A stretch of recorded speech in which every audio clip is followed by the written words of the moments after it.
लग गए हैं एलजेपीआर के। एक बार मैं सौरभ का रुख करूंगी, पटना से लाइव है। सौरभ जरा दिखाइए यहाँ पर किस तरह से भाई अब भावी सीएम के तौर पर उनकी खुद की पार्टी चिराग पासवान को देख रही है।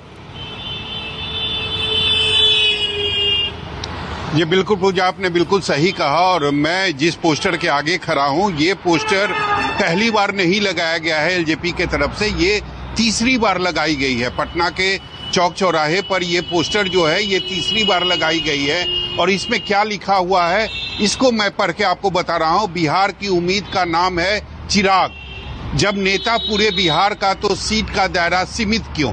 यहाँ आरक्षित और जनरल सीट की बात की गई है। धन्यवाद चिराग, बिहार की आवाज सुनने के लिए और बिहार विधानसभा चुनाव लड़ने के लिए। बिहार का भविष्य अब आप ही बदलेंगे, पलायन अब आप ही रोक सकते हैं, रोजगार आप ही दे सकते हैं, स्वास्थ्य व्यवस्था आप ही ठीक करेंगे। बिहार वासियों को आपसे ही उम्मीद है, आइए अब बिहार और बिहार वासियों की उम्मीद को संभालिए। ये जो एलजेपी के नेता है इमाम गंजाली, उनके तरफ से ये पोस्टर लगाया गया है और उनके द्वारा यह भी कहा गया है कि शेखपुरा विधानसभा आपका इंतजार कर रहा है। तो निश्चित रूप से ये पहली बार नहीं हुआ है जब एलजेपीआर के नेताओं के तरफ से पोस्टर लगाया गया है। ये तीसरी या चौथी बार पटना के चौक चौराहे पर यह पोस्टर लगाया गया है। और पोस्टर में ये साफ है कि एलजेपीआर के नेता चाहते हैं कि चिराग पासवान न केवल बिहार विधानसभा का चुनाव लड़े, बल्कि मुख्यमंत्री का चेहरा भी, परवल जो चेहरा है वह भी इनके नेता जो हैं एलजेपीआर के, वो चिराग पासवान को बता रहे हैं। लेकिन सबसे बड़ी बात है कि अचानक चिराग पासवान को ऐसा क्या हो गया कि पिछले एक महीने से चिराग पासवान लगातार बिहार आने और विधानसभा लड़ने, चुनाव लड़ने की बात कर रहे हैं। तो निश्चित रूप से सीटों का जो बंटवारा है एनडीए में, वो जैसा कि ऋषिकेश ने बताया इतना आसान नहीं है। और इस बार जो सीट को लेकर चर्चा हो रही है उसमें एनडीए के तरफ से, बीजेपी के तरफ से चिराग पासवान को साफ तौर पर कहा गया है कि आपको 20 से 25 से ज्यादा सीटें आपको नहीं मिलेगी, क्योंकि इस बार गठबंधन में चुनाव हो रहा है और सभी पार्टियां जो है वो ज्यादा से ज्यादा सीटों पर चुनाव लड़ना चाहती है।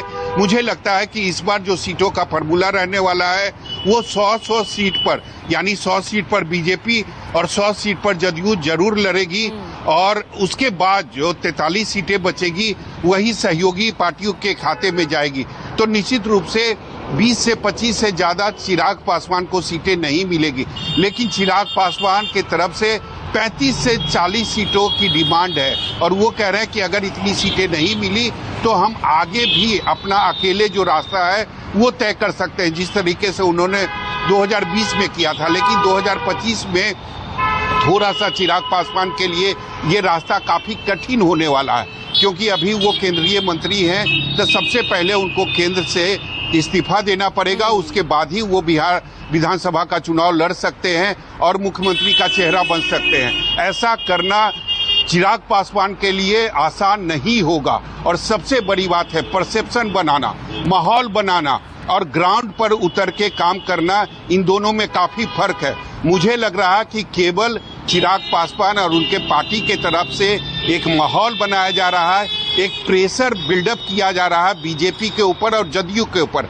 ये कहा जा रहा है कि अगर मुझे सम्मानजनक सीटें नहीं मिली तो अकेला हम चुनाव लड़ सकते हैं। दूसरी तरफ अगर आप प्रशांत किशोर का बयान देखेंगे तो वो हर बयान जो चिराग पासवान या उनके नेता दे रहे हैं उसका वो समर्थन कर रहे हैं। तो संभावनाओं का, राजनीति में संभावनाओं से इनकार नहीं किया जा सकता। हो सकता है चिराग पासवान को सम्मानजनक सीट बीजेपी या एनडीए के तरफ से ना मिले तो वो अकेले चुनाव मैदान में जा सकते हैं। हो सकता है प्रशांत किशोर और चिराग पासवान के साथ दोनों का एक दूसरे के साथ गठबंधन भी हो सकता है। तो निश्चित रूप से कई ऐसे चीजें हो सकती है, लेकिन उसके लिए थोड़ा इंतजार करना पड़ेगा। और यहाँ पर पूजा एक दूसरा भी पोस्टर है, वो भी मैं आप चाहता हूं कि आपको दिखा दूं।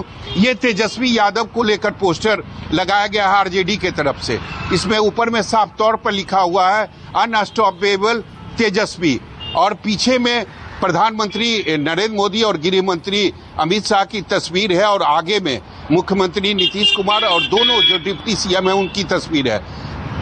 ये अमित शाह जो हैं वो ऊपर में कह रहे हैं बिहारी है, ये डर जानता ही नहीं। मुख्यमंत्री नीतीश कुमार कह रहे हैं नहीं रुक रहा है ना जी। जो डिप्टी सीएम है वो कह रहे हैं रोकिए। ये सारे चीजें जो है वो तेजस्वी यादव के लिए कही जा रही है। और मुख्यमंत्री नीतीश कुमार के साथ साथ जो दोनों डिप्टी सीएम है वो रस्सी से कोशिश कर रहे हैं चिराग पासवान को तेजस्वी यादव को रोकने की, लेकिन तेजस्वी यादव आगे बढ़ते ही जा रहे हैं। तो निश्चित रूप से इस वक्त बिहार की राजनीति में केवल और केवल पोस्टर वार चल रहा है। हर कोई मुख्यमंत्री का खुद को दावेदार बता रहा है, लेकिन जदयू की अगर माने तो उनका कहना है कि निर्णय हो चुका है 2025 में फिर से नीतीश कुमार ही न केवल उनके नेतृत्व में चुनाव लड़ा जाएगा बल्कि वही मुख्यमंत्री होंगे। तो मुझे लगता है कि केवल एक परसेप्शन, एक माहौल और एक प्रेशर बिल्डअप किया जा रहा है चिराग पासवान की पार्टी के तरफ से, चिराग पासवान के तरफ से, क्योंकि चिराग पासवान को भी पता है कि इस बार एनडीए में रहकर वह मुख्यमंत्री का दावेदार नहीं बन सकते हैं, क्योंकि एनडीए के तरफ से पहले से ही निर्णय हो चुका है कि नीतीश कुमार के नेतृत्व में ही चुनाव लड़ा जाएगा। तो अगर चिराग पासवान मुख्यमंत्री के दावेदार बनने का सपना तो ये खड़ा हो गया है